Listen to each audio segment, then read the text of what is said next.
Price Lord brothers and sisters.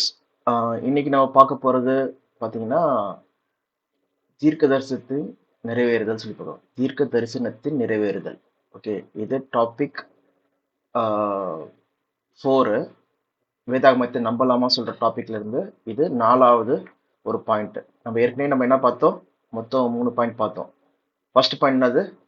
வேதாகமம் எப்படி இசைவா இருக்கு. 40 பேர் 1600 வருஷமா எழுதியிருந்தாலும், அந்த 66 புத்தகங்கள் எழுதியிருந்தாலும் அது வந்து எப்படி இசைவா இருக்கு, ஒன்றுக்கு பின் முரண்பாடு இல்லாதபடிக்கு வேதாகமத்தில் சொல்லப்பட்ட வசனங்கள் ஓகே நேர்த்தியா எப்படி இயேசு கிறிஸ்து மூலமா மீட்பு எல்லாருக்குமே கிடைக்குது சொல்றது வந்து தெளிவா நம்ம ஆதியாகமத்துல இருந்து வெளிப்படுத்தல் வரைக்கும் பார்க்குறோம். ஓகே, ஆதியாகமத்துல வந்து எப்படி மரணம் உள்ள வந்துச்சு, எப்படி வந்து மீட்பு வந்து தேவன் கொடுக்குறாரு வெளிப்படுத்தல்ல சொல்லி நம்ம வந்து பார்க்குறோம். இயேசு கிறிஸ்து மூலமா ஆதாமுக்குள் மரிக்கிற எல்லாரும் கிறிஸ்துவுக்குள் உயிர்ப்பிக்கப்படுவார்கள், மரணம் நீங்கிறது சொல்றது வந்து நம்ம வெளிப்படுத்தல பார்க்குறோம்.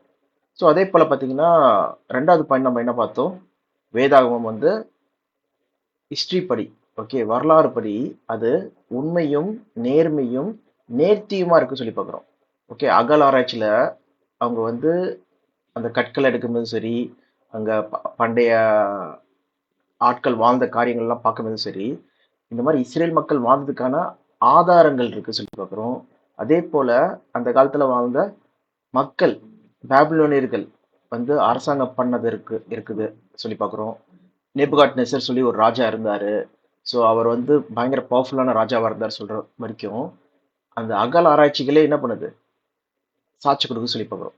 ஈவன் பார்த்தீங்கன்னா ஏசு கிறிஸ்து பிறந்த இடம் பெத்லேஹேமா இருக்கட்டும், நாசரேத்தா இருக்கட்டும், கலிலேயா கடல் அருகே கடல் இருக்கட்டும், இல்லை கெப்பர்நகும் சொல்லப்பட்ட பட்டணமா இருக்கட்டும், இந்நாள் வரைக்கும் என்ன இருக்கு, அந்த நகரங்கள் எல்லாமே இருக்கு சொல்லி பார்க்குறோம். ஓகேவா? அதே போல அங்க உண்மைத்துவமா இருக்கு வேதாகமம். என்னதுன்னா சொல்லப்பட்ட காரியங்கள் பார்த்தீங்கன்னா அது மிகைப்படுத்தி பேசாதபடிக்கு எந்த ஒரு ராஜாக்களையோ எந்த ஒரு ஆட்களையோ அவங்க செய்த தப்பிதங்களே எழுதிருக்கு, அவங்களுடைய நன்மைகளே எழுதிருக்கு.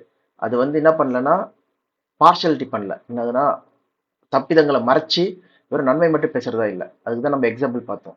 எப்படி வந்து இந்த தேர்தல் அப்போ நிறையா பொலிட்டிக்கல் பார்ட்டிஸ் என்ன பண்றாங்க, அவங்களோட நன்மை மட்டும் தான் பேசுறாங்க. ஆனா பைபிள்ல பார்த்தீங்கன்னா அப்படி கிடையாது. அங்க என்ன இருக்கு, இஸ்ரேல் ஜனங்களா இருந்தாலும் தன் இதயத்துக்கு ஏற்ற ஒரு ஆளா இருந்தாலும் தேவன் என்ன பண்றாரு, அவங்களுடைய நன்மைகளும் எழுதியிருக்கிறாரு, அவங்க செஞ்ச நன்மைகளும் எழுதியிருக்காரு, அவங்க செஞ்ச தீமைகளும் எழுதியிருக்காரு சொல்லி பார்க்குறோம். ஓகேவா? அதே போல 3வது பாயிண்ட் நம்ம என்ன பார்த்தோம்னா வந்து அறிவியல். ஓகே, அறிவியல்ல வந்து பார்த்தீங்கன்னா வேதாகம் வந்து எந்த அளவு சாட்சி கொடுக்குது. எப்படின்னா பூமி உருண்டையா இருக்குது, அது வெட்டிக்கிளி போல மனுஷங்க என்ன பண்றாங்கன்னா பூமியின் சைட்ல வந்து இருக்காங்கன்னு சொல்லி பார்க்குறோம். ஓகேவா? அதே போல இன்னொன்று விஷயம் என்னன்னா அந்தரத்திலே தொங்க வச்சிருக்கிறாரு சொல்லி பார்க்குறோம், கிராவிட்டி. ஓகே, அதே போல பார்த்தீங்கன்னா வானத்தை வந்து என்ன பண்றாராம் அவரு, இந்த ஸ்பேஸை வந்து ஓகே மேலே இருக்கிற எம்டி ஸ்பேஸை வந்து ஓகே வேக்யூம் அந்த இதை வந்து என்ன பண்றான் வெட்ட வெளியை போல விரிக்கிறார் சொல்லி பார்க்குறோம். ஃபேப்ரிக் ஆஃப் ஸ்பேஸ் சொல்லி தான் வந்து ஐன்ஸ்டைன் அவர் வந்து கண்டுபிடிச்சு சொல்லியிருக்காரு சொல்லி பார்க்குறோம். அப்போ அந்த அளவுக்கு பைபிள்ல சொல்லப்பட்ட அறிவியல் காரியங்களா இருக்கட்டும், இல்லை வாட்டர் சைக்கிளா இருக்கட்டும், எல்லாமே பார்த்தீங்கன்னா நேர்த்தியும் உண்மையுமா இருக்கு. அது அப்பயே 3000 வருஷம் முன்னாடி சொல்லப்பட்டிருக்கு. அது இப்போ சயின்ஸ் வந்து கண்டுபிடிச்சு அது உண்மை சொல்லி தெரியுது சொல்லி பார்க்குறோம். யோசிச்சு பாருங்க, இப்போ உலகத்துல இருந்து வெளியில இருக்கிற ஒரு ஆள், எக்ஸாம்பிள் இப்போ ஒரு மூஞ்சை பார்க்கணும்னா, நம்மளோட ஃபேஸ் பார்க்கணும்னா நம்ம என்ன பண்ணுவோம், ஒரு கண்ணாடில இருந்தா பார்ப்போம். அதே போல ஒரு பூமியை பார்க்கணும்னா பூமியில இருந்து வெளில வந்தா தான் தெரியும் அது உருண்டையா இருக்குதா, இல்லைன்னா வந்து அது அந்த இடத்துல தொங்கிட்டு இருக்கா சொல்லிட்டு. ஓகேவா?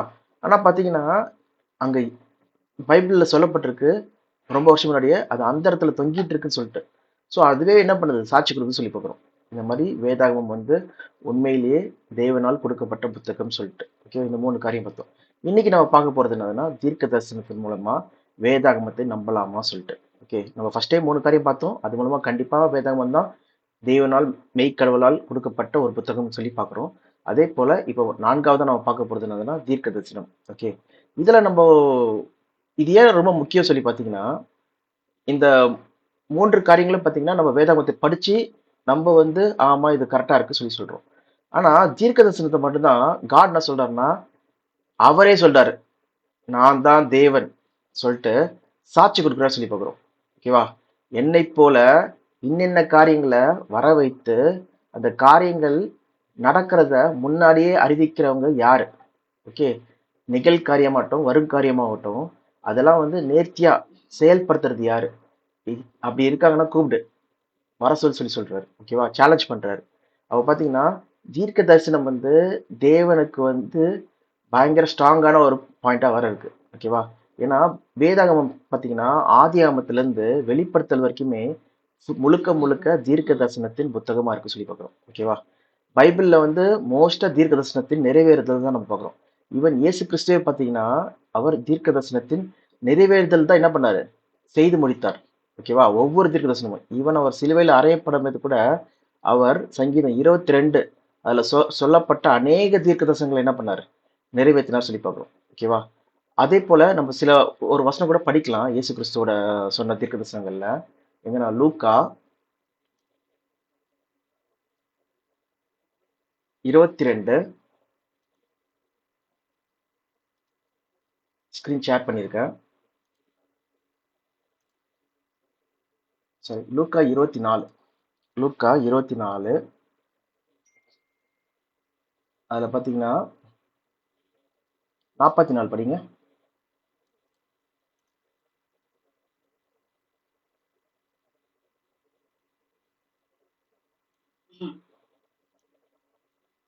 அவர்களை நோக்கி, மோசேயின் நியாயப்பிரமாணத்திலும் தீர்க்கதரிசிகளின் ஆகமங்களிலும் சங்கீதங்களிலும் என்னை குறித்து எழுதியிருக்கிறவைகள் எல்லாம் நிறைவேற வேண்டியதென்று நான் உங்களோடு இருந்தபோது உங்களுக்கு சொல்லிக் கொண்டு வந்த விசேஷங்கள் இவைகளே என்றார். பாருங்க, சங்கீதங்களையும் தீர்க்கதர்சன ஆகமங்களையும் மோசேவின் நியாயப்பிரமாணங்களையும் என்னை குறித்து எழுதியிருக்க காரியங்கள் நிறைவேற வேண்டியது என்று சொல்லியிருக்கிறேன்னு சொல்லி சொல்றாரு. அப்ப பாத்தீங்கன்னா எல்லாமே தீர்க்க தரிசன காரியங்கள் தான். ஓகே, இயேசு கிறிஸ்துவ சொல்றது.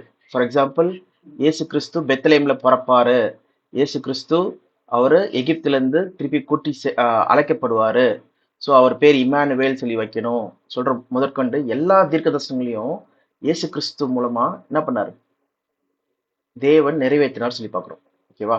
இத நம்ம மத்தேயு 1ஆம் அதிகாரத்துல இருந்தே பார்க்கலாம். ஏன்னா மத்தேயு 1ஆம் அதிகாரம் பாருங்களேன். நான் இங்கிலீஷ்ல காமிக்கிறேன், அது எனக்கு கொஞ்சம் ஈஸியா இருக்கும். தமிழ்ல ஆனா படிப்பாங்க. மத்தேயு 1 அதுல பாருங்க 22ஆம் வசனம். பாத்தீங்கன்னா அவர் பேர் என்ன சொல்றாங்க, இம்மானுவேல். அது எங்க இருந்து கோட் பண்ணிருக்காங்கன்னு சொல்லி பாத்தீங்கன்னா ஐசையா 7:14. அவன் இதோ ஒரு கன்னிகை கர்ப்பவதியாகி ஒரு குமாரனை பெறுவாள், அவருக்கு இமானியேல் என்று பெயரிடுவார்கள் என்று சொன்னான்.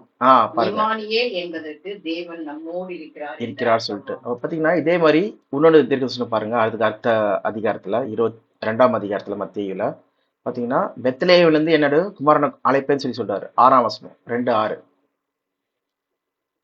யூதேயா தேசத்தில் உள்ள பெத்லகேமே, யூதாவின் பிரபுக்களில் நீ சிறியதல்ல, என் ஜனமாகிய இஸ்ரேலை ஆளும் பிரபு உன்னிடத்திலிருந்து புறப்படுவார் என்று தீர்க்கதரிசியினால் எழுதப்பட்டிருக்கிறது என்றார்கள். பாத்தீங்கன்னா இங்கே மீகால எழுதப்பட்டிருக்கு. தீர்க்கதரிசினா எந்த தீர்க்கதரிசி? மீகா தீர்க்கதரிசி சொல்லி பார்க்குறோம். அப்போ அதே மாதிரி நீங்க கீழே படிச்சாலும் இங்கேயும் பாத்தீங்கன்னா அங்க நிறைய பிள்ளைகள் வந்து மறிக்கிறாங்கன்னு சொல்லி பார்க்குறோம். அந்த நிகழ்வு வந்து பாத்தீங்கன்னா தீர்க்கதரிசனமா ஏற்கனவே சொல்லப்பட்டிருக்கு. எரேமியா 31:15. என்னதுன்னா எப்படி மோசே பிறக்கும்போது வந்து அங்க இருக்கிற தலை பிள்ளைகளை வந்து சாவடிச்சிட்டாங்களோ அதே போல இங்கேயும் பார்த்தீங்கன்னா இயேசு கிறிஸ்து பிறக்கும்போது அங்க இருக்கிற ஏரோது மன்னன் என்ன பண்றாரு, அந்த அங்க இருக்க பிள்ளைகளை வந்து சாடிக்கிறாங்கன்னு சொல்லி பார்க்குறோம். ஓகேவா? அந்த வார்த்தை வந்து அந்த தீர்க்கதரிசன வார்த்தையை வந்து நிறைவேறுதல் சொல்லி பார்க்குறோம். ஓகே, நிறைவேறுதல் சொல்லி பார்க்குறோம். இதுக்கான அப்ளிகேஷன் இது இயேசு கிறிஸ்து மூலமா எப்படி வந்து அப்ளிகபிள் ஆகுது சொல்ற காரியங்களும் நம்ம அப்புறம் பார்க்கலாம். ஆனா என்ன என்ன இங்க புரிஞ்சுக்கிறோம் சொல்லி பார்த்தீங்கன்னா தீர்க்க தரிசனத்தின் நிறைவேறுதலுக்கான வசனங்கள்லாம் இங்க பார்க்குறோம். இதே மாதிரி தான் ஏகப்பட்ட வசனங்கள் வந்து இயேசு கிறிஸ்துக்கு நிறைவேறுது. அதே போலதான் இங்க நீங்க பாத்தீங்கன்னா மத்த அதிகாரங்கள் இந்த புதிய ஏற்பாடுல வந்து பாத்தீங்கன்னா அநேக தீர்க்கதரிசன வசனங்களை வந்து கோட் பண்ணிருப்பாங்க. இது இங்க நிறைவேறிற்று, இது இங்க நிறைவேறிற்று, இது இங்க நிறைவேறிற்று சொல்லிட்டு. ஓகேவா? எப்படின்னா அந்த பெந்தைக்கோஸ்து நாள்ல 50ஆம் நாள்ல அந்த பரிசுத்தவை கிடைக்கும் போதே பாத்தீங்கன்னா யோவேலால் சொல்லப்பட்ட தீர்க்கதரிசனம் நிறைவேறிற்று சொல்லி போட்டிருக்கோம். ஸோ அப்படி பார்க்கும்போது தேவன் வந்து பைபிள்ல வந்து தீர்க்கதரிசன புத்தகங்கள் வந்து ரொம்ப இம்பார்ட்டன்ஸ் கொடுக்குறான்னு சொல்லி பார்க்குறோம். ஓகேவா? அதுக்கு முக்கியமான வசனம் ஒன்று படிக்கலாம். ஐசையா 44.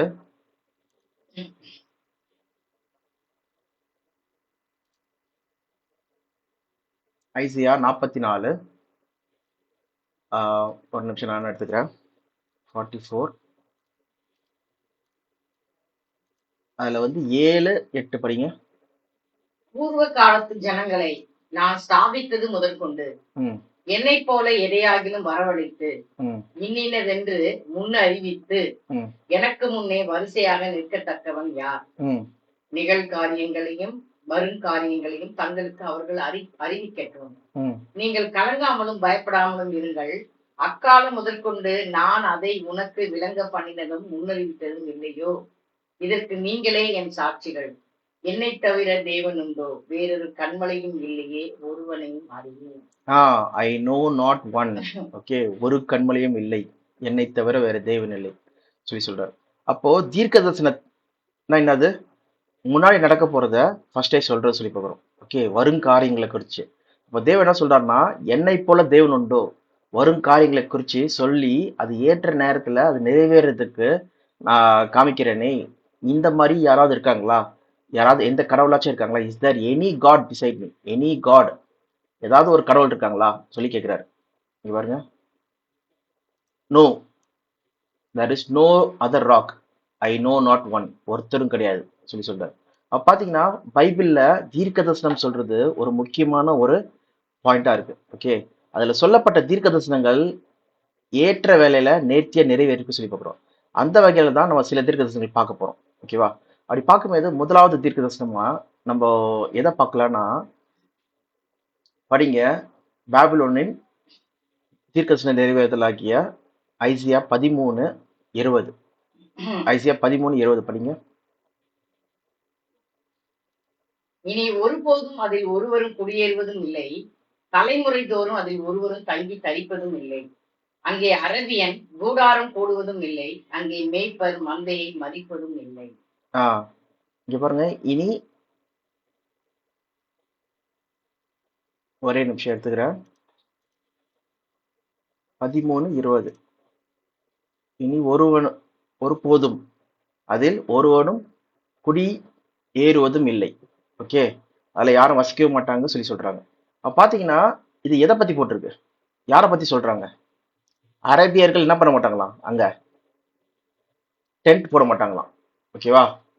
அங்க யாருமே தங்க மாட்டாங்களாம், இல்லைன்னா ஆடுகளை மேய்க்க மாட்டாங்களாம். ஓகே, அது வந்து பாத்தீங்கன்னா 21ஆம் வசனம் பாத்தீங்கன்னா அது வந்து வில்டர்னஸ், ஒரு டெசர்ட் ஆயிடும் சொல்லி சொல்றாங்க. இது எதை பத்தி சொல்றாங்க சொல்லி பாத்தீங்கன்னா பாபிலோனை பத்தி சொல்றாங்க. இங்க பாருங்க, ஃபர்ஸ்ட் வசனம், பாபிலோன் மேல் வரக்கண்ட பாரம் சொல்லி பார்க்குறோம். ஓகே, பாபிலோன் மேல் வரக்கண்ட பாரம். ஓகேவா?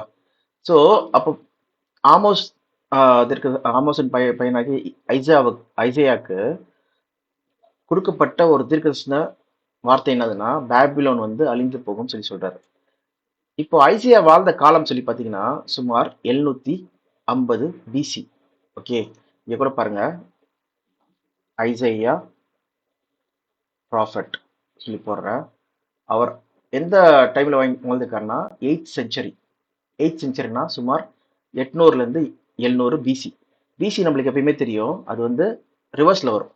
8th century, 7th century, 6th century, 5th century, 4th, 3rd, 2, 1, 0. Okay, அப்புறம் 1, 2, 3. இப்போ நம்ம வாழ்றது பார்த்தீங்கன்னா 21st செஞ்சுரி. பார்த்தீங்கன்னா 2000லேருந்து 2100க்குள்ள வாழ்ற மக்களை வந்து 21st செஞ்சுரி சொல்லுவாங்க. ஓகேவா? அப்போ பார்த்தீங்கன்னா 8th செஞ்சுரி சொல்லும்போது இது அரௌண்ட் 750 டைம் கிட்ட வாழ்ந்த ஒரு ப்ராஃபட். ஆனா பாபிலோன் ஒரு தேசம் வந்து உருவானது பார்த்தீங்கன்னா, நான் இங்க காமிக்கிறேன்.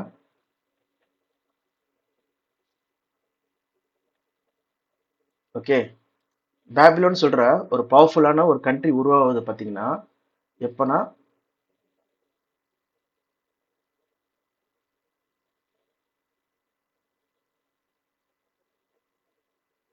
பாபிலோன் சொல்ற ஒரு நாடு எப்பயுமே இருக்கு, அது ரொம்ப நாளா இருக்கு. ஆனா ஒரு பவர்ஃபுல் தேசமா அது வந்து மாறினது எப்போ சொல்லி பார்த்தீங்கன்னா, பாபிலோன்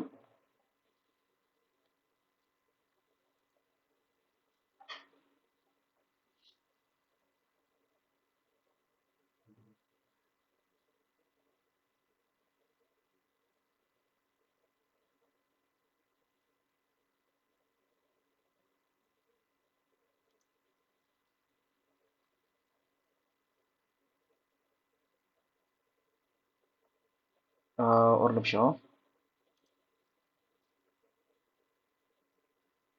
ஓகே. அது ஃபால் ஆனது பார்த்தீங்கன்னா 539 வந்து அது வீழ்த்தப்பட்டது சொல்லி பார்க்குறோம். ஓகே. இப்போ 539 சொல்றது வந்து எப்போ இருக்கு? இது 5ஆம் நூற்றாண்டு சொல்லி பார்க்குறோம். ஓகேவா? ஆனா அது வந்து ஐசியா தீர்க்கதரிசி வாழ்ந்தது பார்த்தீங்கன்னா 8ஆம் நூற்றாண்டுல. இப்போ நம்ம இங்க என்ன படிக்கிறோம்? பாரம். ஓகே, பேபிலோன் தேசத்தில் மேல் வர கண்ட பாரம் சொல்லி பார்க்குறோம். ஓகேவா? இப்போ இங்க 20ஆம் வசனத்துல என்ன படிக்கிறோம்? இனி அதுல யாருமே வந்து என்ன பண்ண மாட்டாங்க, தங்கி தரிப்பதும் இல்லை, அரேபியர்கள் டென்ட் போடவும் மாட்டாங்க, அதுல வாழ மாட்டாங்கன்னு சொல்லி பார்க்குறோம். அப்போ இதை வந்து பேபிலோனோட வீழ்ச்சி, அதோட அழிவை பத்தி பேசிட்டு இருக்காங்க. அப்போ இங்க பேபிலோன் வந்து அழிக்கப்படுறது எப்ப அழிக்கப்படுது சொல்லி பாத்தீங்கன்னா ஃபால் ஆஃப் பேபிலோன். ஓகேவா? அது கரெக்டா வந்து பாத்தீங்கன்னா 539 சைரஸ் சொல்ற ராஜா மூலமா அழிக்கப்படுது சொல்லி பார்க்குறோம். அதுக்கு முன்னாடி பாத்தீங்கன்னா பேபிலோன் இருந்ததா சொல்லி பாத்தீங்கன்னா இருந்தது. ஆனா எப்போ வந்து ஒருத்தரும் குடியிருக்காத தேசமாச்சு சொல்லி பாத்தீங்கன்னா அப்புறம் கொஞ்சம் நாளாவ அதுல மக்கள் யாருமே வசிக்காதபடிக்கு அந்த இடமே வந்து பாத்தீங்கன்னா பால் கடிக்கப்பட்டது சொல்லி பார்க்குறோம். இப்ப இருக்க கரண்ட் பேபிலோன் சொல்லி காமிக்கிறேன்.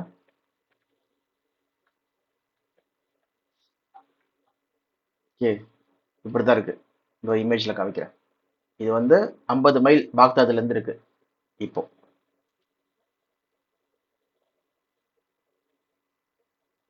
ஸோ இப்படிதான் இருக்கு சொல்லி பார்க்குறோம் பேபிலோன். முந்தைய பழைய பேபிலோன் பார்த்தீங்கன்னா பயங்கர பவர்ஃபுல்லாக இருந்தது. இப்போ இருக்கிற பேபிலோன் பார்த்தீங்கன்னா இப்போ இருக்கிற இந்த மாதிரி தான் இருக்கு சொல்லி பார்க்குறோம். ஓகே, ஒருத்தர் வசிக்க முடியாம பேபிலோன் ரூயின்ஸ். ஓகே, இது அதோட ரிப்ளிகா வந்து கட்டியிருக்காங்க. ஆனா பார்த்தீங்கன்னா அதோட பழைய பேபிலோனோட ரூயின்ஸ் சொல்லி பார்க்குறோம். ஓகேவா? இங்க தொங்கு தோட்டம் இதெல்லாம் நீங்க கேள்விப்பட்டிருப்பீங்க. அப்போ அது எப்ப அழிக்கப்பட்டது சொல்லி பார்த்தீங்கன்னா சுமார் 539 சுமார் 250 வருஷத்துக்கு முன்னாடி என்ன பண்ணப்பட்டது? தீர்க்க தரிசனம் எல்லாம் 300 வருஷத்துக்கு முன்னாடியே வந்து பாத்தீங்கன்னா தீர்க்க தரிசனமா சொல்லப்பட்டது. 750னா 500 அரௌண்ட் 250. ஓகே, வருஷத்துக்கு முன்னாடியே வந்து தீர்க்க தரிசனமா சொல்லப்பட்டிருக்கு. இந்த மாதிரி பேபிலோன் சொல்ற ஒரு தேசம் வந்து அழிந்து போகும், அது யாரும் குடியிருக்க மாட்டாங்க, அது குடியில்லாத தேசமாகும் சொல்லிட்டு அந்த நிறைவேறுதல் தான் நம்ம வந்து இங்க படிக்கிறோம். நம்ம பாத்தீங்கன்னா தேவனோட வார்த்தையை வந்து ஏற்கனவே சொல்லப்பட்டிருக்கு. ஓகே, அது பேபிலோன் வந்து பழைய பண்டைய ஒரு நகரமா இருக்கு. ஓகே, ரொம்ப வருஷமா அது இருக்கு சொல்லி பார்க்குறோம். ஆனா இது பவர்ஃபுல்லான நேஷன் ஆனது சொல்லி பார்த்தீங்கன்னா அது வந்து நேபுகாட் நேசரால தான் ஆச்சு. இது சுமார் 609 தான் வந்து பார்த்தீங்கன்னா இங்கே சும்மா படுற பாருங்க. 609 பிசி பார்த்தீங்கன்னா பேபிலோன்.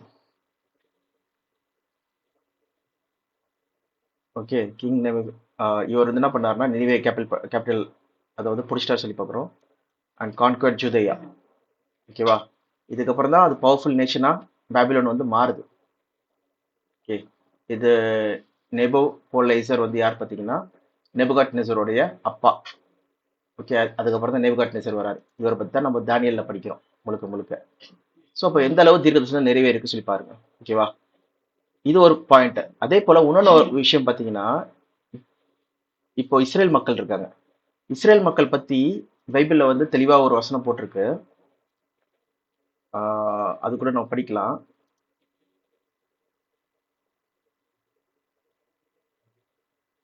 லூக்கா 21 20 20ல இருந்து 24. லூக்கா 21 20ல இருந்து 24.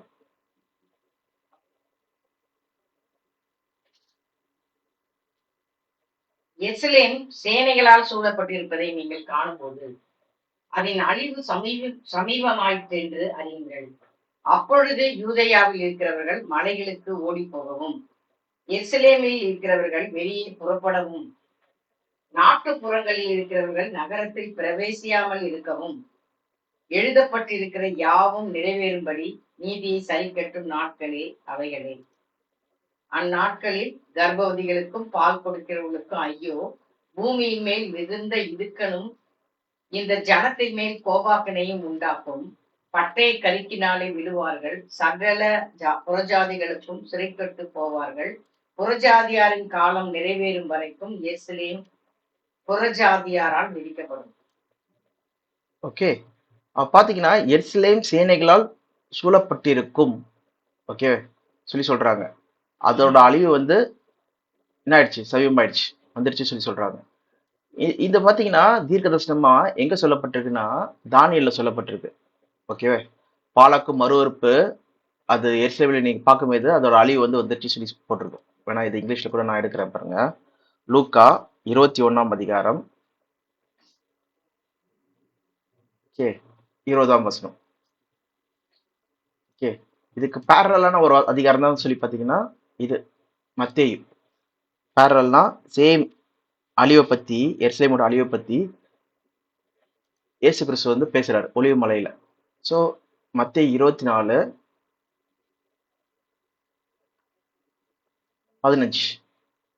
இது பார்த்தீங்கன்னா, so when you see standing in the holy place, மகா பரிசுத்த தலத்துல abomination that causes desolation. Okay, பாலாக்கும் மறுவறுப்பு தானியல் தீர்க்கதரிசி பேசியிருக்கிறாரு, சொல்லியிருக்கிறாரு. வாசிக்கிறவன் சிந்திய கடவன் சொல்லி சொல்றாரு. அது யூதேயா அது பரிசுத்தலத்துல நிக்க காணும்போது நீங்க யூதேல இருக்கவங்க என்ன பண்ணுங்க, மலைக்கு ஓட கடவர்கள் சொல்லி சொல்றாரு. இதே தான் நம்ம லூக்கா 21:20 நம்ம படிக்கிறோம். அங்க பாத்தீங்கன்னா லூக்கா எழுதுனது பாத்தீங்கன்னா புறஜாதி மக்களுக்கு. அப்ப பாலக்கும் மறுவறுப்பு பரிசுத்த ஸ்தலம் சொல்லும்போது என்னன்னா, பரிசுத்த ஸ்தலம் சொல்றது தேவனுடைய ஆலயம் சொல்லி பார்க்குறோம். பாலாக்கு மறுவறுப்பு சொல்லும்போது புறஜாதி மக்கள். புறஜாதி மக்கள் ஆக்சுவலாக ஆலயத்துக்குள்ளேயே என்டர் ஆகக்கூடாது. புறஜாதி என்ன பண்ணுது, ஆர்மி என்ன பண்ணுது, அவங்களுடைய அந்த சோல்ஜர்ஸ் இல்லைன்னா அந்த ரோம சிப்பாய்கள் என்ன பண்றாங்க, ஆலயத்துக்குள்ளே என்ட்ரா வராங்க சொல்லி பார்க்குறோம். எதுக்கு, அதை அழிக்கிறதுன்னு சொல்லி பார்க்குறோம். ஸோ அப்போ வரும்போது என்ன ஆகுது, அதோட அழிவு வந்துருச்சு, நீங்க மலைக்கு ஓட கடவுள். இதுதான் நம்ம லூக்கா 21:20 படிக்கிறோம். ஓகே, எருசலேம் சென்னைகளால் சொல்லப்படும் போது அதோட அழிவு சமயமாயிடுச்சு சொல்லி பார்க்குறோம். அப்போ யூதையில இருக்கவங்க மலைக்கு ஓட கடவர்கள் சொல்லிட்டு அதோட பேரல் வேர்ஸ் தான் நம்ம இங்க பார்க்குறோம். இது தானியல் எங்க சொல்லப்பட்டிருக்கு சொல்லி பார்த்தீங்கன்னா, தானியல் 9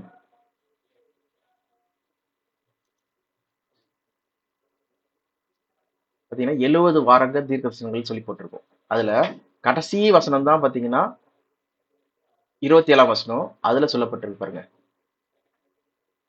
படிங்க. தானியல் 9:27. அவர் ஒரு வாரம் அளவும் அநேகருக்கு உடன்படிக்கையை உறுதிப்படுத்தி அந்த வாரம் பாதி சென்றபோது பலியையும் காணிகையையும் ஒழிய பண்ணுவார். அருவருப்பான செட்டைகளோடு பாலாக்குகிறவன் வந்து இறங்குவான். நிர்ணயிக்கப்பட்டிருக்கிற நீர் மூலம் பாலாக்குகிறவன் மேல் தீரு மட்டும் சொரியும் என்றான். Okay, at the temple he will set up an automation that causes dissolution சொல்லி பார்க்கிறோம். இது வேணா திருவிவிலியத்துல படிங்க. திருவிவிலியத்துல இந்த வசனம் 27 அது படிங்க. இங்கிலீஷ்ல எப்படி இருக்கு சொல்லி பார்த்தீங்கன்னா, and at the temple he will set up an abomination that causes dissolution சொல்லி பார்க்கிறோம். ஓகே, இதே வார்த்தை தான் நம்ம எங்க பார்க்கிறோம், மத்தேயுல பார்க்கிறோம். மத்தேயு 24:15 பாருங்க. Automation that causes dissolution spoken through the prophet Daniel. அந்த தானியல் தான் நம்ம பார்க்கிறோம். படிங்க. ஒரு வாரம் அவன் பலரோடு உடன்படிக்கை செய்து கொண்டு அரசாள்வான். அந்த வாரத்தின் பாதி கழிந்த பின் பலியையும் காணிக்கையையும் நிறுத்தி விடுவான். திருக்கோவிலின் முனையில் பாலாக்கும் அருவருப்பு வைக்கப்படும். அதை அங்கு வைத்து பால்படுத்தியவன் கடவுளின் ஆணைப்படி இறுதியில் அழிவுறுவான். ஓகே, பாத்தீங்கன்னா அந்த ஆள் என்ன பண்ணுவானா, பாலாக்கும் அருவருப்பை திருக்கோயிலில் கொண்டு வருவான்னு சொல்லி பார்க்கிறோம். and at the temple he will set up automation that causes dissolution சொல்லி பார்க்கிறோம். ஓகேவா, இதுதான் நம்ம பார்க்கிறது. அப்போ தானியல்ல எப்போ சொல்லப்பட்டது, இது நேபுகாட்நேசர் டைம்ல வாழ்ந்தவர். ஓகேவா, இல்லைன்னா அதுக்கப்புறம் வந்த சைரஸ் டைம்ல வாழ்ந்தார் சொல்லி பார்க்கிறோம். ஓகே, தானியல் இது சொல்லப்பட்ட தீர்க்க தரிசனம் எங்க சொல்லப்பட்டது சொல்லி பார்த்தீங்கன்னா, டேரியஸ் சன் ஆஃப் ஜெக்சிஸ் உடைய 1ஆம் வருஷத்துல சொல்லி பார்க்கிறோம். அப்போ பாபிலோன்ல இருக்கும்போது சொல்லப்பட்ட ஒரு தீர்க்க தரிசனமா இருக்கு. அப்போ இவர் கொடுக்கப்பட்ட இந்த தீர்க்க தரிசனமை எப்ப நிறைவேறுது சொல்லி பாத்தீங்கன்னா, இது என்ன போட்டிருக்கு, எருசலேமோட அழிவு. இதை நம்ம பாக்குறோம்ல 20ஆம் வசனத்துல, லூக்கா 21:20 என்னதுன்னா, எருசலேம் சேனைகளால் சூழப்படும் போது அப்பனா என்னது, அதோட அழிவு வந்துருச்சு சொல்லி சொல்றாரு. இதான் இயேசு கிறிஸ்துக்கு என்ன பண்றாருன்னா, எருசலேம் கிட்ட வரும்போது கூட என்ன சொல்றாருன்னா, எருசலேமே எருசலேமே கூலி தன் குஞ்சுகளை கூட்டி சேர்க்க எத்தனை தடவை கூட்டி சேர்க்க ஆசையா இருந்தேன், ஆனா நீனும் மனதா இல்ல, பார் உன் வீடு பாலாக விடப்படும் சொல்லி போட்டுருக்கு பாருங்க. Look your house is left to desolate. பாலாக விடப்படும்னா அழியப்பட போகுது சொல்லப்பட்டிருக்கு சொல்லி பார்க்குறோம். அது கூட படிங்க. மத்தேயு 23:37-38. எருசலேமே எருசலேமே, தீர்க்கதரிசிகளை கொலை செய்து உன்னிடத்தில் அனுப்பப்பட்டவர்களை கல்லெறிகிறவளே, கோழி தன் குஞ்சுகளை தன் சிறகுகளின் கீழே கூட்டி சேர்த்துக் கொள்ளும் வானம், நான் எத்தனை தரமும் உன் பிள்ளைகளை கூட்டி சேர்த்துக் கொள்ள மனதாயிருந்தேன், உங்களுக்கோ மனதில்லாமல் போயிற்று. இதோ உங்கள் வீடு உங்களுக்கு பாழாக்கி விடப்படும். எப்படி நம்ம வந்து பாபிலோனுடைய ஃபால் பத்தி நம்ம பார்த்தோமோ, ஓகேவா, அது அழிக்கப்பட்டதோ அதே போல பார்த்தீங்கன்னா எருசலேமும் விழுந்துச்சு சொல்லி பார்க்குறோம். எருசலேம் ஃபால் சொல்லி போட்டீங்கனாலே சீஜ் ஆஃப் ஜெருசலேம் 70 ஏடி. ஓகே, சினா ஏடின்னு அர்த்தம், கிபி கிறிஸ்துவுக்கு பின் சொல்லி பார்க்குறோம். ஓகேவா, அப்போ இது ரோமர்களால் அழிக்கப்பட்டதுன்னு சொல்லி பார்க்குறோம். இதோட முற்றுகை பார்த்தீங்கன்னா 66லேருந்து 73 வரைக்கும் வந்து என்ன பண்ணாங்களாம், முற்றுகை போட்டாங்களாம். கம்ப்ளீட்டாக அது அழிக்கிறதுக்கு வந்து எருசலேம் அழிக்கிறதுக்கு அந்த யூத மக்களை வந்து அழிச்சு அங்கே இருக்கிற மிச்ச மீதி மக்களை வந்து என்ன பண்ணுறாங்களாம், சிதற பண்ணாங்களாம், உலகமெங்கும் சிதறடிக்கப்பட்டாங்களாம். ஸோ இதெல்லாம் பார்த்தீங்கன்னா அந்த டைமில் வாழ்ந்த ஜோசபஸ் மூலமாக வந்து வரலாற்றில் வந்து எழுதப்பட்டிருக்கு சொல்லி பார்க்குறோம். இவர் வந்து ஒரு ஜூவிஷ் ஹிஸ்டோரியன் சொல்லி பார்க்குறோம். இங்கே நீங்கள் படிக்கலாம். அவர் வந்து ரோமர்களுக்கு வந்து வேலை செஞ்ச ஒரு ஹிஸ்டோரியன் சொல்லி பார்க்குறோம். ஓகேவா, அவர் யூதராக இருந்தாலும் அவர் வந்து ரோமர்களுக்கு வந்து வேலை செஞ்ச ஒரு ஹிஸ்டோரியனாக இருக்கார் சொல்லி பார்க்குறோம். ஓகே, இந்த காலத்தை பற்றி இந்த டைம் பற்றி அவர் வந்து ரெக்கார்ட் பண்ணியிருக்காரு. அதுலேருந்து தான் நம்ம வந்து இந்த விக்கிபீடியா இந்த இதில் நம்ம பார்க்குறோம். அதே நேரத்தில் மற்ற ஹிஸ்டோரியன்ஸும் வந்து பார்த்தீங்கன்னா எல்லாம் ஹிஸ்டோரியன்ஸ்னால் வரலாற்று காரியங்களை எழுதுகிற ஒரு ஆட்கள் சொல்லி பார்க்குறோம். அதை வந்து கம்பேர் பண்ணி தான் நம்ம வந்து இந்த காரியங்கள் நிறைவேறிக்கு சொல்லி பார்க்குறோம். அப்போ பார்த்தீங்கன்னா 70ல் வந்து எருசலேம் சொல்கிற அந்த பட்டணம், அந்த சிட்டி வந்து பார்த்தீங்கன்னா முற்றிலும் அழிக்கப்பட்டிருக்கு. அங்கே இருந்த அழிக்கப்பட்ட சிட்டிலேருந்து தான் என்ன பண்ணாங்க, அந்த ஆலயம் வந்து அழிக்கப்பட்டு அந்த ஆலயத்தில் ஒரு கல் மேல் ஒரு கல் அதுபடிக்கு அது முற்றிலுமா வந்து நீக்கப்பட்டு சொல்லி பார்க்குறோம். அதான் நீங்கள் மத்தேயு 24ல் இயேசு கிறிஸ்து கிட்ட சீஷர்கள் பேசும்போது கூட இந்த ஆலயத்தை பார்த்தீங்களா சொல்லி கேட்பாங்க. அதுக்கு இயேசு கிறிஸ்து என்ன சொல்லுவார்னா, ஒரு கல் மேல் ஒரு கல் இல்லாதபடிக்கு இந்த ஆலயம் என்ன பண்ணும், இடிக்கப்படும் சொல்லி சொல்லுவார். அப்போ பார்த்தீங்கன்னா அங்கே இருக்க தங்கங்க எல்லாத்தையுமே எடுத்துட்டு போயிட்டாங்க சொல்லி பார்க்குறோம். இதை வச்சு அவங்க அந்த டைம்ல வாழ்ந்த எந்த ஜெனரல் வந்து அழிச்சார் சொல்லி பார்த்தீங்கன்னா டைட்டஸ் சொல்ற ஒரு ஜெனரல் வந்து என்ன பண்ணார்னா எருசலேம் வந்து அழிச்சார் சொல்லி பார்க்குறோம். இங்கேயே போட்டிருக்கோம் பார்த்தீங்கன்னா யார் வந்து வீழ்த்தினார் சொல்லிட்டு. ஸோ இங்கே காமிக்கிறேன். பாருங்க, கமாண்டர் அண்ட் லீடர் டைட்டஸ். இவர் தான். இவர் யாருன்னா வெஸ்பேஷியனோட பையன். வெஸ்பேஷியன் சொல்றது தான் அவர் சீசர். ஓகே, இப்போ லிஸ்ட் ஆஃப் காமிக்கிறோம் பாருங்க. லிஸ்ட் ஆஃப்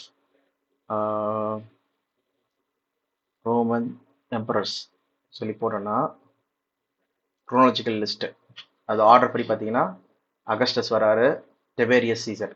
டெபேரியஸ் சீசர் வந்து பார்த்தீங்கன்னா நம்ம ஏற்கனவே அகல் ஆராய்ச்சியில் நம்ம வந்து கூட பார்த்தோம், இந்த பாயிண்ட் பார்த்தோம். ஆனால் ஸ்க்ரீன் ஷேர் பண்ணுறேன்னு சொன்னால் ஆனால் ஷேர் பண்ண முடியல. இப்போ கூட நான் காமிக்கிறேன் பாருங்க. டெபேரியஸ் சீசர் வந்து பார்த்தீங்கன்னா எங்கன்னா லூக்கா 3ஆம் அதிகாரத்தில் அவரை பற்றி போட்டிருக்கோம். ஓகே, இதை வச்சு நம்ம இயேசு கிறிஸ்து எப்போ ஞானஸ்தானம் எடுத்தால் கூட நம்ம சொல்ல முடியும். பார்த்தீங்கன்னா இந்த 15th year of reign of Tiberius Caesar. அப்போ பார்த்தீங்கன்னா நம்ம இங்கே என்ன படிக்கிறோம், டெபேரியஸ் சீசர் வந்து 14வது கிபி 14ல் தான் வந்து பார்த்தீங்கன்னா அவர் ராஜ்யபரம் அடையிறான்னு சொல்லி பார்க்குறோம். 14 சொல்கிறது வந்து அவர் பிறக்கிற நாள் கிடையாது. பிறந்தாருன்னா அப்போ 37 வருஷத்துக்குள்ளே வந்து அது சின்ன வயசு. இது வந்து ஆட்சி செஞ்ச காலங்கள் பற்றி போட்டிருக்காங்க. ஓகேவா, இது நீங்கள் அவர் பிறக்கிறத பார்க்கணுன்னா வந்து பார்ன் இன் பிசி. ஓகே, 42 பிசியில் பிறந்திருக்காரு. அப்படியே அந்த கீழே குறைஞ்சிட்டே வரும். 41, 40, 39, 38 சொல்லிட்டு அப்படியே குறைஞ்சிட்டே வந்து இங்கே என்ன ஆகும், ஏறும் சொல்லி பார்க்குறோம். பிசிலேருந்து ஏடிக்கு வந்து வரும்போது, கிமுலேருந்து கிபி வரும்போது அப்படியே கீழே குறைஞ்சிட்டே வரும், கிபி வந்து மேலே ஏறிட்டே வரும் சொல்லி பார்க்குறோம். ஓகே, அப்படி பார்க்குறது 37 வந்து இறக்குறா சொல்லி பார்க்குறோம். இதுதான் நம்ம வந்து என்ன பார்க்குறோம், அவர் ஆட்சி செஞ்ச காலங்கள் பார்த்தீங்கன்னா ஆஃபீஸில் இருந்தது, எம்ப்ரராக இருந்தது பார்த்தீங்கன்னா ஒரு ஆளுகை பண்ணது பார்த்தீங்கன்னா 14லேருந்து 37.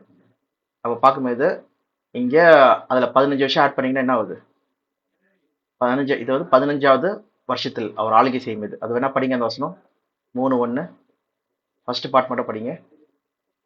திவேரு ராயன் திபேரி ராயன் ராஜ்யபாரம் பண்ணின 15ஆம் வருஷத்திலே ம். பொந்தியு பிலாத்து யூதேயாவுக்கு தேசாதிபதியாயும் போதும். அது வரைக்கும் போதும். மிச்ச பேர்லாம் வேணாம். பொந்தி பிலாத்து வந்து என்ன பண்றாரு? யூதேயாவுக்கு தேசாதிபதி. பொந்தி பிலாத்து ஞாபகம் இருக்கா? அவர் வந்து இயேசு கிறிஸ்துவ அரெஸ்ட் பண்ணாரு. அரெஸ்ட் பண்ணி ஜெயில்ல அவரை வந்து சிலுவையில் அறையறதுக்கு வந்து ஆஹ், அவரு நியமிச்சார் சொல்லி பார்க்குறோம். அவர் கூட விடுதலை பண்ணணும்னு சொல்லி நினைச்சாரு. ஆனாலும் வந்து யூதர்கள் எல்லாம் அவரை சாவடிங்க சொல்லும் போது அவர் கையை கழுவுனாருல்ல, அவர் வந்து பொந்து பிளாத்து சொல்லி பார்க்குறோம். ஓகே, அவர் யூதேயாவுக்கு கவர்னரா இருந்தார் சொல்லி பார்க்குறோம். ஸோ இது எங்க என்ன நிறைவேறுதுன்னு சொல்லி பார்த்தீங்கன்னா, எந்த டைம்ல சொல்லப்படுதுன்னு சொல்லி பார்த்தீங்கன்னா 3ஆம் அதிகாரம். இங்க யோவான் ஸ்நானகருடைய அழைப்பை பத்தி பேசிட்டு இருக்காங்க. ஓகேவா? இங்க பாருங்க, 4வது வசனத்துல படிங்க.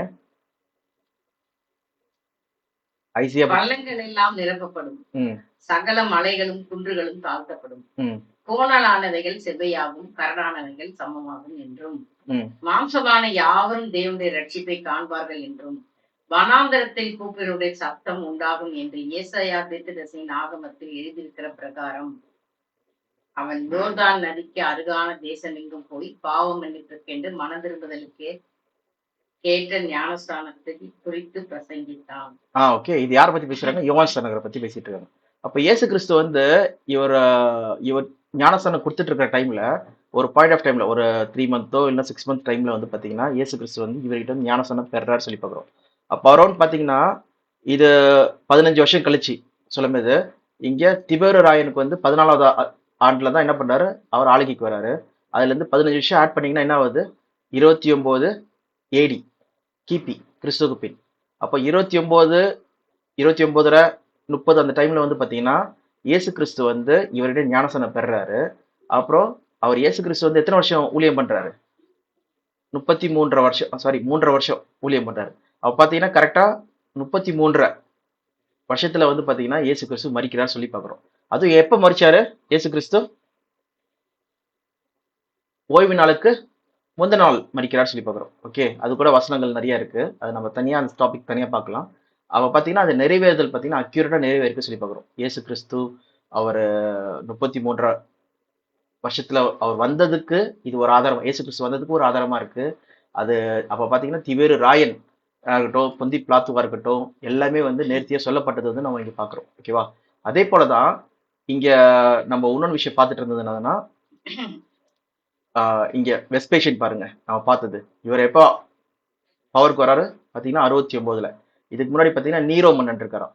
நீரோ மன்னன் இப்போ சண்டை ஆரம்பிச்சது பார்த்தீங்கன்னா, நம்ம இங்க சீஜ், இந்த யுத்தம் ஆரம்பிச்சது பார்த்தீங்கன்னா ரோமன் வார் பார்த்தீங்கன்னா யூதர்களுக்கும் ரோமர்களுக்கும் வந்தது பார்த்தீங்கன்னா 66ல இருந்து 63.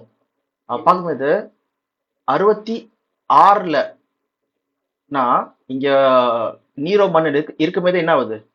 இங்க வந்து பாத்தீங்கன்னா அந்த வார் ஆரம்பிச்சிருக்கு, சண்டை ஆரம்பிச்சிருக்கு. அப்ப 68ல பாத்தீங்கன்னா இவர் செத்து போயிடுறாரு. அப்போ ஒரு முற்றுகை வந்து என்ன பண்ணுதுன்னா நிறுத்தப்படுது.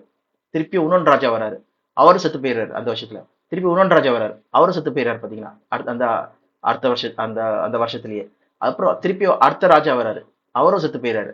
அதுக்கப்புறம் தான் யார் வரா? வெஸ்பேஷியன் வராரு சொல்லி பாக்குறோம். அவர் 10 வருஷம் கிட்ட ஆட்சி செய்யறாரு. அதுக்கப்புறம் தான் தீத்துராயன் வராரு சொல்லி பாக்குறோம். இப்ப இதை சண்டை போட்டு வெற்றி சேர்ந்தது யார் சொல்லி பார்த்தீங்கன்னா தீத்துராயன் தான். அவர் தான் கமாண்டர் சொல்லி பார்க்குறோம். அதுக்காக வெஸ்பேஷியன் அவருடைய அப்பா என்ன பண்றாரு சொல்லி பார்த்தீங்கன்னா, வெஸ்பேஷியன் தீத்துக்கு வந்து ஒரு பெரிய ஆர்ச்சை வந்து ஒன்று பண்றாரு. ஓகே, அதான் டைட்டஸ் ஆர்ச் சொல்லுவாங்க. அதை இது இங்கே கிளியரா இருக்கு. இங்க பாத்தீங்கன்னா இதுதான் டைட்டஸ் ஆர்ச் சொல்லிட்டு. ஸோ இங்க இங்க பாத்தீங்கன்னா வெஸ்பேஷியனு, ஓகே, இதை வந்து யாருக்கு கொடுத்ததுன்னா டைட்டஸ் கொடுத்ததுன்னு சொல்லிட்டு இது ரோமன் லாட்டின் அந்த லாங்குவேஜ்ல வந்து எழுதியிருக்காங்கன்னு சொல்லி பார்க்குறோம். இதுல முக்கியமான ஒரு சிறப்பு அம்சம் சொல்லி பார்த்தீங்கன்னா ஆர்ச் ஆஃப் டைட்டஸ். இது ரோமன்ல இருக்கிறது, ரோமன் மான்யூமெண்ட். இது இமேஜ்ல நான் காமிக்கிறேன். உள்ள பார்த்தீங்கன்னா அந்த ஆர்ச் கூட உள்ள இதான் அந்த அந்த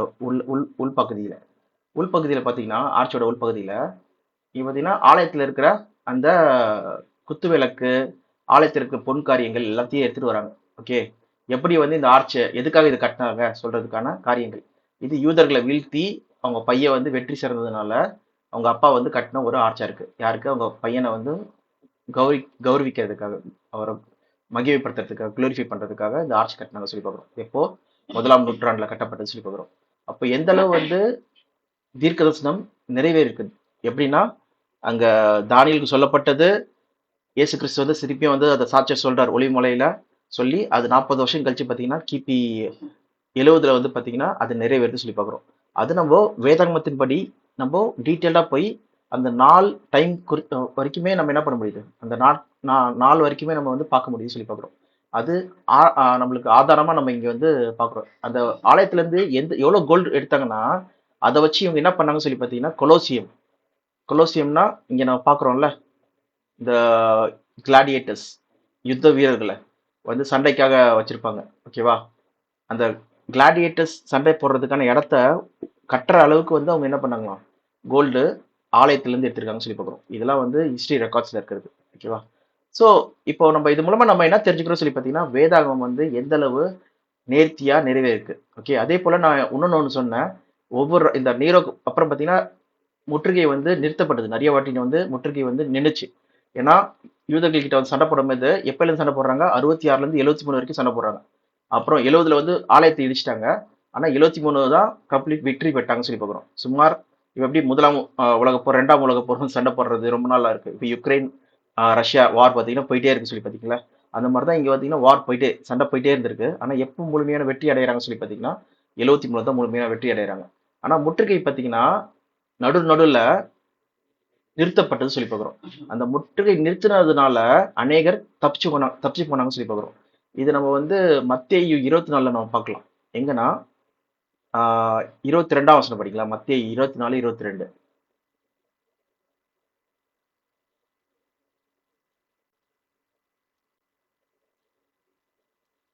மத்தேயு அந்த 24. நாட்கள் குறைக்கப்படாதிருந்தால் ஒருவனாகிலும் தப்பி போகவில்லை. ஓகே, அந்த நாட்கள் குறைக்கப்படாம இருந்தால் ஒருவனும் தப்பிச்சிருக்க முடியாதான். அந்த நாட்கள் வந்து நடுவுல வந்து கட் ஆஃப் ஆகலன்னா, ஓகே, நடுவுல வந்து அது திருப்பி அவங்க போலன்னா, அந்த ஆர்மி வந்து முற்றுகை போட்ட மக்கள் வந்து அவங்க வெளியில போயிடலன்னா ஒருத்தர் தப்பிச்சிக்க முடியாதான். முற்றுகைன்னா என்னது? ஒரு பட்டணத்தை வந்து என்ன பண்றாங்க, ஃபுல்லா கவர் பண்ணிக்கிறாங்க. ஸோ தட் அவங்களுக்கு சாப்பாடு, அவங்களுக்கு தண்ணி எதுவுமே போகாதபடிக்கு ஃபுல்லா முற்றுகை போடுறாங்க. அப்போ உள்ள வந்து பாத்தீங்கன்னா பசி பட்னியில வந்து ஏகப்பட்ட பேர் இறந்துருப்பாங்க. ஸோ அந்த முற்றுகை நீக்கப்பட்டதுனால நிறைய பேர் எஸ்கேப் ஆகி மலைக்கு ஓடிட்டாங்க. அதனால தான் என்ன சொல்றாரு இயேசு கிறிஸ்து இங்க, அப்படி நீங்க சேனை வர்றதை பாத்தீங்கன்னா என்ன பண்ணுங்க, யூதேயில இருக்கவங்க மலைக்கு ஓட கடவர்கள், பட்டணத்துல இருக்கிறவங்க அந்த என்ன பண்ணுங்க, டக்குன்னு ஓடுங்க. ஆனா யாருக்கு கஷ்டம் சொல்லி பாத்தீங்கன்னா பிரசவம், ஓகே, பிரெக்னென்ட் உமன்ஸ்க்கும் சின்ன குழந்தைகளை வச்சிருக்கிறதுக்கும் கஷ்டம். ஏன்னா அவங்க ஓடுறது கஷ்டம் அந்த டைம்ல. அது பயங்கரமான இக்கட்டான ஒரு சூழ்நிலையான டைம் சொல்லி பார்க்குறோம். ஓகேவா? அதுதான் வந்து இங்க போட்டிருக்கு. அதே போல எருசலேம் வந்து எது வரைக்கும் அழிக்கப்படுமா? லூக்கா 21, 24ல என்ன போட்டிருக்கு? புரஜாதியின் காலம் முடிவு வரைக்கும் என்ன பண்ணுவான்? எருசலேம் வந்து மிதிக்கப்படும் சொல்லி பார்க்குறோம். அப்போ திருப்பியும் எருசலேம் வந்து என்ன பண்ணப்படுமா? யூதர்களுக்கு திருப்பி கொடுக்கப்படும். பாத்தீங்கன்னா இந்த ஜனங்கள் என்ன ஆயிடும் சொல்லி பாத்தீங்கன்னா சிதறடிக்கப்படுவாங்க. உலகமெங்கும் சிதறடிக்கப்படுவாங்க. ஆனா இந்த ஜெனரேஷன், இந்த இந்த யூதர்கள் சொல்றவங்க வந்து அழிஞ்சு போக மாட்டாங்க சொல்றது வந்து அங்க இயேசு கிறிஸ்து ஒரு வாக்கு கொடுக்குறாரு சொல்லி பார்க்குறோம். ஓகேவா? ஃபார் எக்ஸாம்பிள் 32வது வசனம் படிங்க. லூக்கா 21, 32.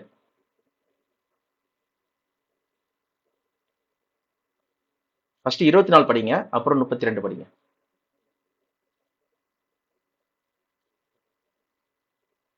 பட்டய கருக்கினால் விழுவார்கள், சகல புறஜாதிகளுக்குள்ளும் சிறைப்பட்டு போவார்கள். புறஜாதியாரின் காலம் நிறைவேறும் வரைக்கும் எருசலேம் புறஜாதியாரால் மிதிக்கப்படும். ஓகே, புறஜாதிகள் மிதிக்கப்படும்னா என்னது? அது புறஜாதிகள் கையில கொடுக்கப்படும் எருசலேம். ஓகே, யூதர்கள் வச்சிருந்தாங்க 70 வரைக்கும் வச்சிருந்தாங்க. அதுக்கப்புறம் புறஜாதி மக்கள் வந்து அது ஆளுகை செய்வாங்க சொல்லி பார்க்குறோம். அடுத்தது, இவைகளெல்லாம் சம்பவிக்கும் முன் இந்த சந்ததி ஒளிந்து போகாது என்று மெய்யாகவே உங்களுக்கு சொல்கிறேன்.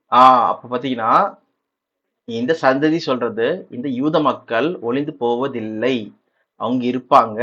பாத்தீங்கன்னா ஒரு நாடே இல்லாம ஒரு மக்கள் கூட்டம் இருக்குன்னா அது இஸ்ரேல் யூதர்கள் மட்டும்தான் சொல்லி பார்க்குறோம். ஓகேவா? 2000 வருஷமா அவங்களுக்கு யூதர்களுக்கு வந்து நாடே கிடையாது. அதனாலதான் அவங்க பாட்டு, நேஷனல் ஆனந்தம் பாட்டிலே வந்து பாத்தீங்கன்னா எங்க தேசத்துக்கு நாங்க எப்ப போவோம் சொல்லி நாங்க காத்துட்டு இருக்கோம், நாங்க 2000 வருஷமா காத்திருக்கோம் சொல்லிட்டு அந்த பாட்டுல இருக்கோம். ஓகேவா? அது நீங்க தனிப்பட்ட முறையில நீங்க வந்து கேட்டு பாருங்க, யூடியூப்ல இல்லைன்னா மற்ற மியூசிக் மீடியாவில் வந்து பார்த்தீங்கன்னா இருக்கும் அது. ஓகேவா? அப்போ பார்த்தீங்கன்னா இந்த ஜனங்கள் வந்து வெயிட் பண்ணிட்டு இருந்தாங்களாம் திருப்பி அவங்க தேசத்துக்கு போகிறதுக்காக. அது ஏன் வெயிட் பண்ணிருந்தாங்கன்னு சொல்லி பார்த்தீங்கன்னா அவங்களுக்கு ஒரு தீர்க்க தரிசனம் கொடுக்கப்பட்டிருக்கு. எங்கே கொடுக்கப்பட்டிருக்குன்னா எரேமியா 23ஆம் அதிகாரம் 7ஆம் வசனம் 8ஆம் வசனம் படிங்க. எரேமியா 23 7 8.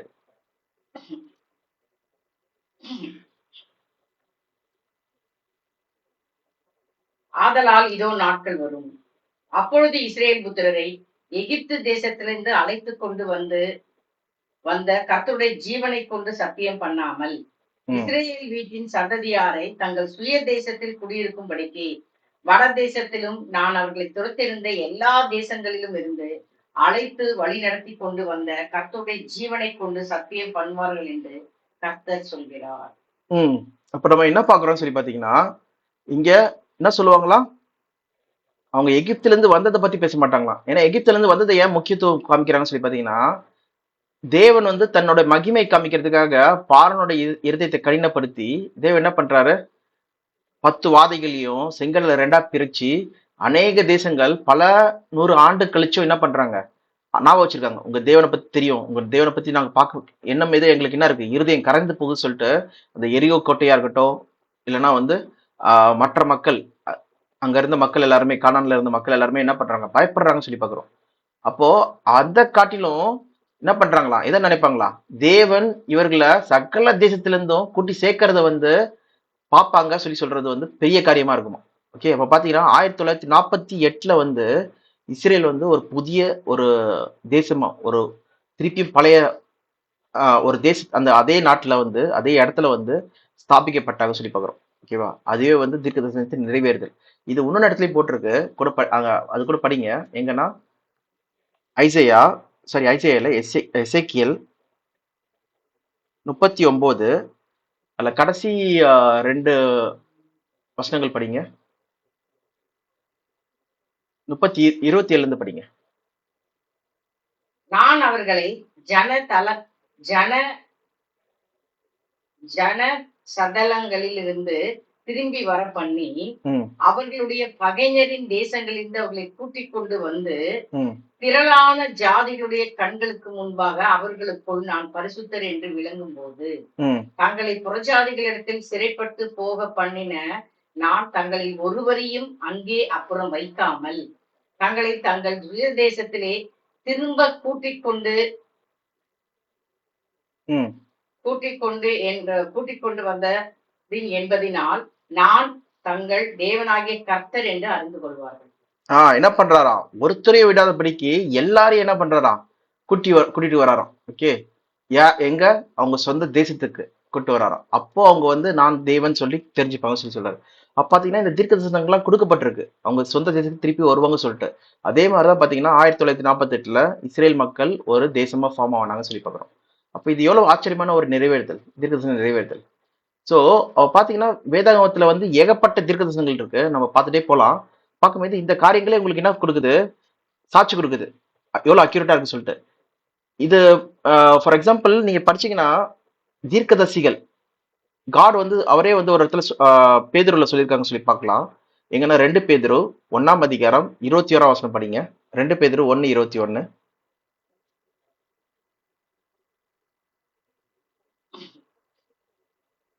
தீர்க்க தரிசனமானது ஒரு காலத்திலும் மனுஷருடைய சித்தத்தினாலே உண்டாகவில்லை, தேவனுடைய பரிசுத்த மனுஷர்கள் பரிசுத்த ஆவியினாலே ஏவப்பட்டு பேசினார்கள். தீர்க்க தரிசனத்தை எப்படி பேசினாங்களா, பரிசுத்த மனுஷர்கள் பரிசுத்த ஆவியினாலே ஏவப்பட்டு பேசினார்கள். அப்ப பரிசுத்த ஆவி எங்க இருந்து வருது, தேவனிடத்துல இருந்து வருது சொல்லி பாக்குறோம். ஓகேவா, அப்ப தேவனே என்ன பண்றாரு, பரிசுத்த ஆவி அவங்களுக்கு கொடுத்து அவங்க வந்து தீர்க்க தரிசனத்தை உரைச்சாங்க சொல்லி பாக்குறோம், எழுதினாங்க சொல்லி பாக்குறோம். அதே மாதிரி இந்த எரேமியா இருக்கட்டும், எசேக்கியலா இருக்கட்டும், அவங்க வாழ்ந்த காலம் பாத்தீங்கன்னா சுமார் 550 பிசி, கிமு, கிறிஸ்துக்கு முன். ஆனா திருப்பி கூட்டி சேர்க்கப்பட்டது, இஸ்ரேல் மக்கள் கூட்டி சேர்க்கப்பட்டது எப்ப சேர்க்கப்பட்டாங்க, 1948. பாத்தீங்கன்னா 2500 வருஷம் முன்னாடி சொல்லப்பட்ட தீர்க்க தரிசனம் அது அக்யூரேட்டா நிறைவேறுது சொல்லி பாக்குறோம், ஏற்ற காலங்களில் ஏற்ற நேரத்தில் சொல்லி பாக்குறோம். ஓகேவா, அந்த சந்ததி இயேசு கிறிஸ்து சொன்ன மாதிரி ஒளிந்து போகவில்லை சொல்றதும் நம்ம இங்க சாட்சியா பாக்குறோம்.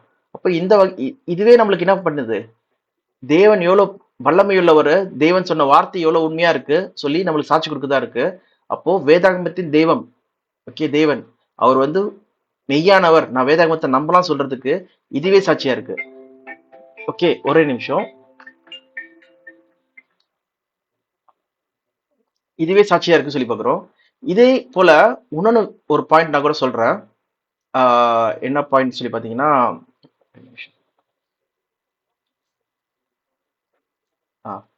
என்ன பாயிண்ட்னா, இப்போ அறிவியல் உலகத்துல பார்த்தீங்கன்னா ஏகப்பட்ட டெக்னாலஜி டெவலப்மெண்ட், ஏகப்பட்ட ஆஹ், விஷயங்கள் வந்து டெவலப் ஆயிட்டு இருக்கு சொல்லி பார்க்குறோம். ஏஐ சொல்லிட்டு அறிவு பார்த்தீங்கன்னா பயங்கரமா பெருகிட்டே இருக்கு. ஒருத்தரும் இங்க இருந்து அங்க டிராவல் பண்றாங்க, நாலேஜ் அந்த அறிவுக்காக. அப்புறம் இங்க இருந்து அமெரிக்கா போறாங்க, அமெரிக்கால இருந்து இங்க வராங்க. ஸோ யூரோப் போறாங்க, அதே மாதிரி ஒவ்வொரு நாட்டுக்கு போறாங்க சொல்லி பார்க்குறோம். இந்த டெவலப்மெண்ட்லாம் பார்த்தீங்கன்னா இந்த கடைசி ஒரு 100 நாட்கள் 100 ஆண்டுகள் பார்த்தீங்கன்னா பயங்கரமா இருக்கு. ஓகேவா? எப்போ ஃப்ளைட் கண்டுபிடிச்சாங்களோ அதுல இருந்து பயங்கரமா டிராவல் இருக்கு. ட்ரெயின் கண்டுபிடிச்சதுல இருந்தே இருக்கு சொல்லி பார்க்குறோம். இப்போ பார்த்தீங்கன்னா இந்த கடைசி ஒரு ஒரு 150 200 ஆண்டு வச்சுக்கோங்க. அதுல பார்த்தீங்கன்னா பயங்கரமா டெவலப் ஆயிட்டு இருக்கு. இப்ப பாத்தீங்கன்னா அந்த காலத்துலலாம் வந்து ஒரு ஒரு ஒரு பொருளை வந்து ஒரு இடத்துல இருந்து இன்னொரு இடத்துல மாத்தணும்னா கொண்டு போகணும்னா அப்போ வந்து ஒரு புல்லக் கார்ட் ஒரு கார்ட் மாதிரி யூஸ் பண்ணிட்டு இருந்தாங்க. அதுக்கு முன்னாடி பாத்தீங்கன்னா வந்து அதை கயிறு கட்டி என்ன பண்ணுவாங்க, இழுத்துட்டு போவாங்க, இல்லைன்னா தள்ளுவாங்க, பின்னாடி இருந்து தள்ளுவாங்க அந்த கல்லையோ அந்த பொருளையோ தள்ளி கொண்டு போவாங்க, இல்லைன்னா ஒரு கையில பிடிச்சிக்கிட்டு நடந்து போவாங்க சொல்லி போகிறோம். ஆனா நாளாவ நாளாவ என்னாச்சுன்னா அவங்க வந்து ஒரு கல்லை வந்து ஒரு கல்லை வந்து உருண்டையாக்கி இல்லைன்னா ஒரு கட்டையை வந்து நடுல வச்சு அது மேல ரோல் பண்ணி கொண்டு போனாங்க. அப்புறம் அந்த கல் வந்து என்ன ஆச்சுன்னா கட்டையில ஆச்சு. கட்டையை வந்து என்ன ஆச்சுன்னா அது வந்து நெக்ஸ்ட் ஒரு ஸ்போக்ஸ் ஆச்சு. ஸ்போக்ஸ்னா இப்போ நம்ம ஸ்போக்ஸ் வீல் சொல்றோம் பார்த்தீங்களா, சைக்கிள்ல இருக்குல்ல, அந்த மாதிரி வீல் ஆச்சு. அப்புறம் நெக்ஸ்ட் வந்து அது கட்டையிலேயே ஆச்சு. அப்புறம் நெக்ஸ்ட் வந்து பார்த்தீங்கன்னா அப்படியே கொஞ்சம் கொஞ்சமா மாறி மாறி டயர் ஆச்சு சொல்லி பார்க்குறோம். ஆனா இது மாறுறதுக்கு இது வர்றதுக்கு பார்த்தீங்கன்னா பல நூற்றாண்டுகள் ஆச்சு சொல்லி பார்க்குறோம். ஓகே, ஒரு டெக்னாலஜில இருந்து இப்போ தள்ளிட்டு போறதுல இருந்து அந்த ஃபர்ஸ்ட் கல்ல ஒரு டயர் உண்டாக்குறது பாத்தீங்கன்னா ஒரு 100 வருஷம் கிட்ட ஆச்சு. அதுல இருந்து நெக்ஸ்ட் ஸ்போக்ஸ் வர்றதுக்கு பாத்தீங்கன்னா ஒரு 100 வருஷம் ஆச்சு. ஓகே, அதுல இருந்து அப்படியே பல 100 வருஷம் கழிச்சு தான் டயரே உண்டாச்சு சொல்லி பார்க்குறோம். டயரே உருவாக்குனாங்க சொல்லி பார்க்குறோம். ரீசெண்டா தான். ஈவன் அது பாத்தீங்கன்னா இந்த 16 ஆம் நூற்றாண்டு அந்த மாதிரி டைம்ல 16 17 18ஆம் நூற்றாண்டுல தான் வந்து பாத்தீங்கன்னா அந்த டயர் கான்செப்டே வருது சொல்லி பார்க்குறோம். அப்ப பாத்தீங்கன்னா இங்க டெக்னாலஜி வந்து வளர்றதுக்கு வந்து பாத்தீங்கன்னா டைம் ஆகுது, ரொம்ப டைம் இழுக்குது சொல்லி பார்க்குறோம். ஆனா இப்ப பாத்தீங்கன்னா டெக்னாலஜி என்ன ஆகுது, பயங்கர ஃபாஸ்டா போயிட்டு இருக்கு. எப்பயும் இல்லாத அறிவு பெருக்கம் பயங்கரமா இருக்கு சொல்லி பார்க்குறோம். அப்ப பாத்தீங்கன்னா இந்த அறிவு பெருக்கத்துக்கான காரணமே என்னதுன்னா அநேகர் இங்கும் அங்கும் போய் ஆராயறாங்க. ஓகேவா? அது காரணமே என்னன்னு பாத்தீங்கன்னா தீர்க்க தரிசனத்தை நிறைவேறுதல் சொன்னா எப்படி இருக்கும்? ஓகே, கண்டிப்பா பாத்தீங்கன்னா தீர்க்க தரிசனத்தை நிறைவேறுதல் தான். ஏன்னா வசனம் என்ன சொல்லுதுன்னா தானியேல் 12:4 படிங்க. தானியேல் 12:4.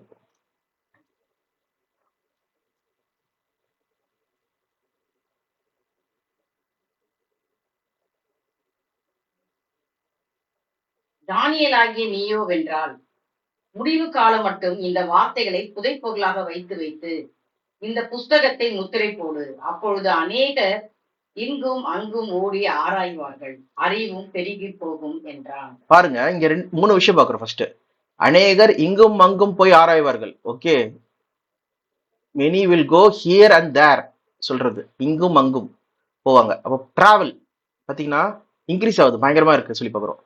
அது மட்டும் இல்லாம ரெண்டாவது விஷயம் என்னதுன்னா எந்த டைம்ல டிராவல் இன்க்ரீஸ் ஆகும், எந்த டைம்ல பயங்கரமா மக்கள் வந்து இங்கும் அங்கும் போவாங்க சொல்லி பாத்தீங்கன்னா கடைசி காலத்துல, until the time of the end.